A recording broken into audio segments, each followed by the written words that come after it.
nih Mbak, dapurnya kepiting nyinyir. Oke, ini dapur pertama. Dapur pertama, dapurnya kelihatan kecil tapi omsetnya wah. Nanti kita diam-diam. bahas ya. Yes. Saya mau lihat ke dalam, Mas. Silakan. Oh, ini. Nah, ini. Ini lagi pada masak nih kayaknya. Lagi masak nih kebetulan nih. Ini lagi numis, yang ini lagi mau ngerebus kepitingnya. Ngerebus kepiting sebelum diolah. Yes, nanti kita sama-sama lihat kandang kepiting. Aku ini selain usahanya kuliner, aku juga usaha properti. Oke, Mas, kalau boleh flashback sedikit nih dari Yes. awal usaha merintis kan kurang lebih udah 6 tahun nih ya berarti. 6 tahun alhamdulillah. Apa sih yang jadi masa-masa paling beratnya? Masa-masa paling berat itu di saat ordernya lagi bagus-bagusnya, tapi aku belum ngerti handling SDM. Terus gimana cara ngadepinnya?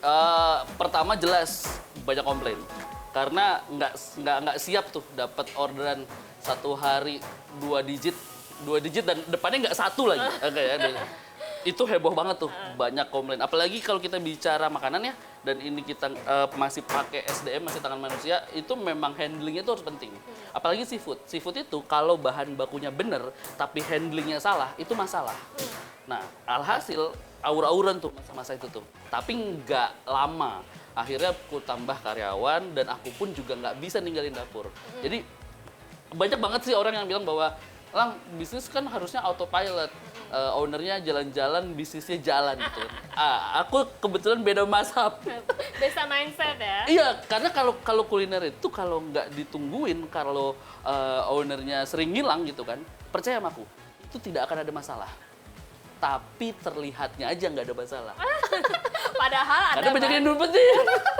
Begitu kita balik baru kelihatan, wah kok ini begini. Nah, jadi lebih baik pentingnya nungguin dapur, walaupun nggak setiap hari dan walaupun nggak terlihat langsung untuk jaga kontrol. Waktu itu akhirnya ngadepinnya gimana? Komplain-komplain itu? Semuanya sudah depin, minta maaf dan aku kasih voucher lagi dan semuanya balik, alhamdulillah. Rugi nggak? Sempet rugi nggak? Aku lebih baik rugi daripada malu. Bener, kalau rugi masih bisa dicari uangnya, tapi kalau udah malu, memperbaiki kredibilitasnya susah. Nah, ini- Apalagi zaman sekarang kan, orang tinggal ngetik di Google aja, tahu oh ini orang pernah nipu atau enggak, ini orang kerjanya benar atau enggak. Jadi sangat menjaga. Sangat menjaga reputasi dan itu juga jadi yang tips untuk para pengusaha di luar sana ya, Mas? Yes, harus gitu. Jadi bisnis itu nggak cuma soal cuan. Ya. Cuan itu pada akhirnya ngikutin kalau kita ngerjainnya benar. Oke, baik. Kalau orderannya sehari rata-rata sekarang berapa? Dari dulu berapa, pas awal sekarang berapa? Kalau sekarang gini, jadi kalau kita bisa chartnya nih, candlestick-nya, kan CNBC kan, CNBC tapi pas deket sama candlestick banyak ya. chartnya banyak gitu, tarik-tarik garis. Kita tuh peaknya itu dari 2016, pas buka itu langsung peak sampai 2021. Oke. Itu peak terus. 2021 turun dikit lah. Gitu kan. Nah, begitu 2002 nih turun cus. Daya belinya bener-bener nggak bisa diselamatin. Karena pada tutup kan. Iya, betul. Dan banyak banget teman-teman kuliner yang tidak memanfaatkan e-commerce sama sosial media kan. Oh, baik. Jadi orang akhirnya- customer taunya hanya datang, walk in.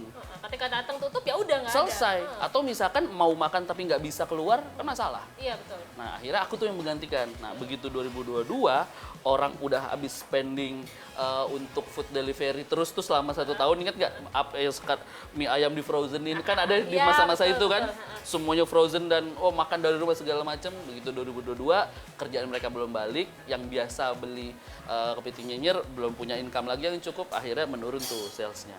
Nah, kalau sekarang sudah di 2023 alhamdulillah nih. Udah Dari November kemarin sampai dengan sekarang sudah mulai bounce back. Tapi belum sebaik 2021. Karena pola bisnisku beda sama yang seafood yang lain. Kalau seafood yang lain mereka pakai investasi tempat tuh bagus banget.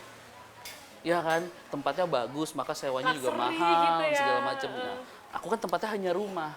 Jadi, amit-amit nih Mbak, amit-amit misalkan dalam 1 hari cuma 1 atau 2 order pun, aku tuh masih tetap nggak bisa bilang itu rugi sebenarnya. Karena hampir zero, aku nggak bisa bilang zero waste ya. Cuma kan kecil banget nih, dari sini aja bisa kelihatan nih, aku investasinya berapa, lalu sewa rukonya berapa, sewa rumahnya berapa, kecil. Nah itu, dari awal buka, aku tuh memang sudah mengonsepkan gimana caranya kita investasi seminim mungkin, tapi transaksinya segede mungkin. Oke, gimana caranya melihat tempat-tempat ini jadi peluang bisnisnya bagus gitu? Pertama kita pakai data karena teman kita banyak ya yang kerja di food delivery service kan. Nah, mereka ngasih tahu tuh, Lang, kecamatan ini peak. Oke. Lang, daerah sini peak. Oke.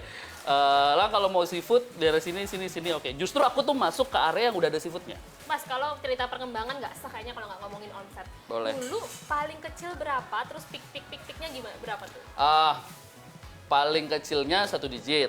1 digit. Kalau Itu paling waktu awal-awal ya? waktu awal. Kita itu 1 digitnya itu untuk awal ya Mbak sebentar banget sih. Karena kita buka tuh 2016 Oktober gitu kan. Oktober, November, Desember itu tuh langsung sering 2 digit. Aku jadi penasaran strateginya gimana sih Mas buat jualan dari, kan tadi Mas cuman online doang gitu, Yes. tapi omsetnya bisa sampai 2 digit gitu. Yap. Strategi apa yang kemudian digunakan nih supaya bisa orang kenal, orang tetap di sini gitu? Yap. Yang pertama adalah jangan bosan untuk nawarin ke orang. Karena banyak banget orang, kalau kita bicara bisnis kuliner ya, banyak banget orang yang hanya bisa merasa bahwa makanan gue enak. Nanti akan ada kok orang yang nyobain dan orang nanti akan cerita sama orang lain. Itu bener. Tapi itu pola mekanisme lama banget. Kalau zaman sekarang harus ditawarin, walaupun memang makanannya enak. Ditawarin dan pentingnya sosok figur untuk menawarkan. Cara supaya produk laku itu hanya 2 mekanismenya. Apa tuh? Yang pertama adalah pastiin modal teman-teman gede banget untuk bisa mengedukasi orang supaya tahu makanan ini enak. Tapi kalau misalnya teman-teman nggak punya modal gede, ya pakai cara kedua, yaitu dengan kekuatan figur. Kekuatan figur untuk tampil Influencer gitu ya? macam-macam. Mau influencer boleh, mau ownernya boleh, dan pastiin presentasi yang bagus, ceritain tentang produknya, sampai akhirnya orang impulsif untuk beli. Dan begitu orang memutuskan beli, pastiin produknya enak. Nah, itu yang bikin repeat order. Kak, ini saya lihat pegawainya banyak ibu-ibu gitu. Ya. Kenapa kemudian memilih untuk memperkerjakannya ibu-ibu, bukan chef-chef profesional gitu?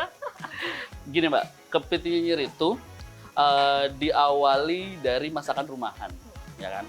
Kita nih sebenarnya nggak bisa dibilang bisnis kuliner. Kita tuh tetap bisa hanya dibilang jual masakan rumahan gitu. Nah, yang masak di rumah siapa sih? Ibu. Yang masak di rumah ibu. Yang kita tahu dari awal kita lahir sampai dengan udah gede, yang bikin kangen itu adalah masakan ibu. Gitu kan. Dari dulu aku selalu mempertahankan ibu-ibu yang masak. Kenapa? Cuma ibu-ibu doang yang masaknya ikhlas. Gitu. Nah, sekarang ini udah jadi, kita Sudah jadi. boleh cobain ya Mas? boleh, mau dibawa pulang semua juga boleh. Wah. Dimakan semua boleh, asal Siap. muat perutnya. Oke, pemirsa jangan kemana-mana, saya akan ngelanjutin obrolan yang seru banget sama Mas Gilang, masih owner dari Kepiting Nyinyir, tapi sambil makan sekarang. Tetap Wah. bersama kami di Invest Time on Location.